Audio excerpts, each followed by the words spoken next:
says this is a letter that's causing an uproar around here. People who are gun owners are annoyed, to say the least. Pressing deadline for a gun debate. Angered a lot of people right here. Are voicing their frustrations after they received a notice banning firearms and other weapons, both carried openly or concealed. After all, people have to protect themselves. Can't believe that there's never even a discussion about this. A 6-3 Supreme Court decision has reportedly impacted 14 different gun laws across multiple states simultaneously. As we stand here today, the legal landscape of the Second Amendment has shifted so rapidly that millions of Americans are waking up to a completely different legal reality. A landmark 6-3 Supreme Court decision has reportedly impacted 14 different gun laws across multiple states simultaneously, sending a ripple effect through state capitals from coast to coast. This development is being described as a legal earthquake because of its sheer scope and the speed at which it has rewritten the rules for lawful and responsible gun owners overnight. If you have been following the news, you know that while the nation was focused on the holiday weekend, the High Court was establishing a new precedent that restores the foundation of our constitutional rights. The immediate fallout from this 6-3 ruling is a significant event for every person who values their Second Amendment protections. For years, certain jurisdictions have relied on a legal test that allowed them to pass restrictive mandates as long as they claimed a general public interest. However, the Supreme Court has now reinforced that the only valid test is the text, history, and tradition of the Second Amendment as it was understood by the founders. This move has forced officials to reconsider their legislative agendas and return to the established legal truth of the Bill of Rights. By removing the ability for states to use interest-balancing tests, the court has created a domino effect that is currently toppling laws that have stood for decades. We need to look closely at the specific categories of laws that have been impacted by this overnight shift. While the full list of 14 laws covers a broad range of regulations, they generally fall into three major areas that have been the focus of recent litigation: the definition of assault weapons, restrictions on magazine capacity, and the designation of sensitive places. In states like Virginia and Maryland, we have seen how quickly a lawful owner's property can be reclassified due to new technical definitions. This latest 6-3 decision provides a necessary check on these arbitrary classifications, making it much more difficult for state governments to implement rules that do not align with historical tradition. One of the most important aspects of this ruling is its effect on what has been called the vampire rule. This strategy was used by several states to declare almost every public and private space a sensitive place, effectively making a concealed carry permit useless because there was nowhere a person could actually go while armed.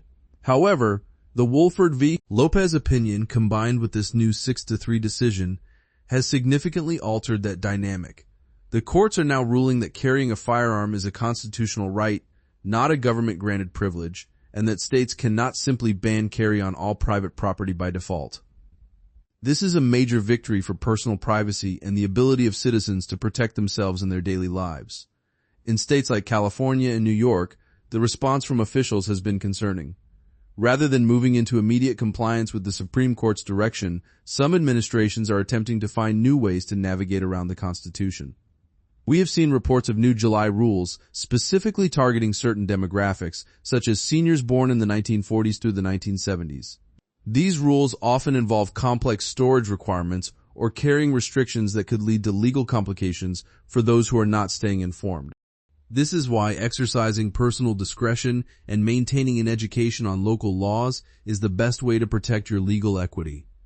The 6-3 decision also has direct implications for how citizens interact with law enforcement. Recent rulings have established that police may no longer stop an individual solely for the act of carrying a firearm. This is a vital protection for the Fourth Amendment as well as the Second. However, to maintain your personal privacy and ensure a smooth encounter, it is important to know exactly what to say and what not to say. Legal experts often suggest using a clear, respectful, and concise phrase when asked about your property or your destination during a traffic stop. Knowing the legal truth of your situation is your most effective tool for avoiding vehicle traps or other legal pitfalls. Furthermore, we must address the impact on magazine capacity bans.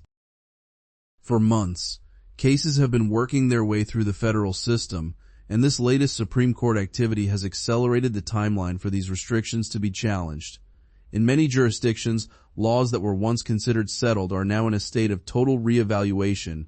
This provides a path for responsible owners to possess the tools they need for self-defense without the fear of sudden legal changes making their property illegal. As these state-level restrictions lose their legal standing, the path toward a unified national standard for firearm rights becomes clearer. However, as state governments are challenged in the courts, they are pivoting to different forms of regulation.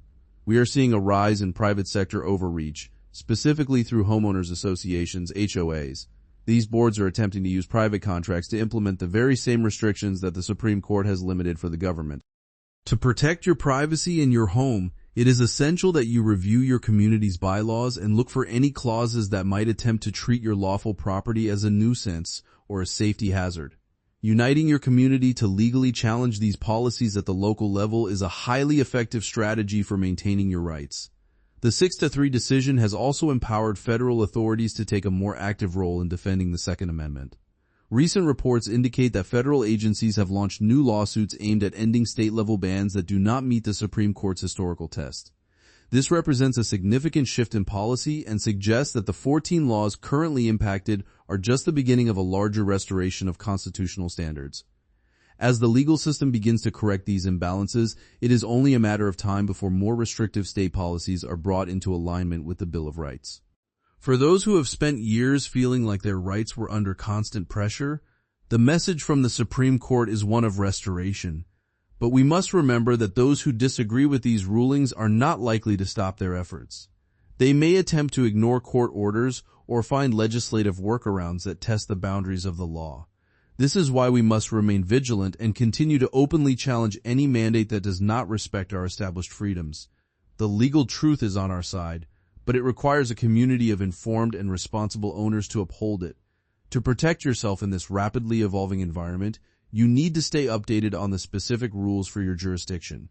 Whether it is the new carry guidelines in Utah, the technical requirements in South Carolina, or the ongoing legislative developments in Virginia, every state is reacting to the Supreme Court in a unique way.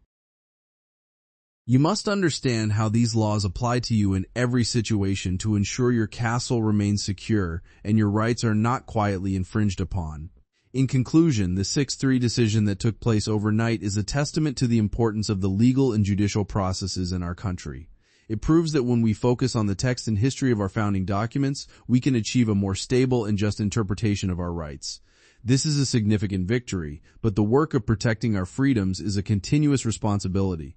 We must continue to unite our communities, push for legislative protections, and exercise the discretion and responsibility that comes with being a lawful owner. Stay vigilant, continue your education, and remember that your home and your rights are worth defending with knowledge and integrity. This 6-3 ruling has set the stage for a new era of Second Amendment jurisprudence.